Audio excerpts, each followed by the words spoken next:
El Pere Anguera sempre ha estat un gran tafaner intel·lectual. El seu bagatge de lectures, de coneixement i de treball d'arxius era veritablement sorprenent. Aquesta capacitat per escriure i publicar és que formava part, com si diguéssim, de la seva pròpia reflexió com a historiador. És que jo crec que va ser dels primers historiadors de la seva generació, d'aquelles generacions que escrivia bé.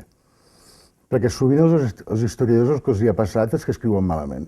Un aspecte que sempre em va sorprendre d'en Pere és la voluntat de treballar a diferents nivells per la ciutat de Reus, no?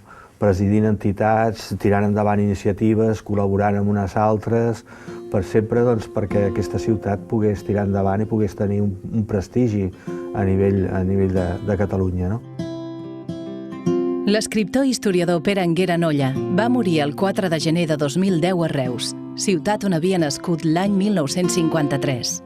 Catedràtic de la Universitat Rovira i Virgili, Anguera fou un dels especialistes més reputats a Catalunya i l'estat espanyol en la història del segle XIX, en particular del carlisme i dels orígens del catalanisme polític.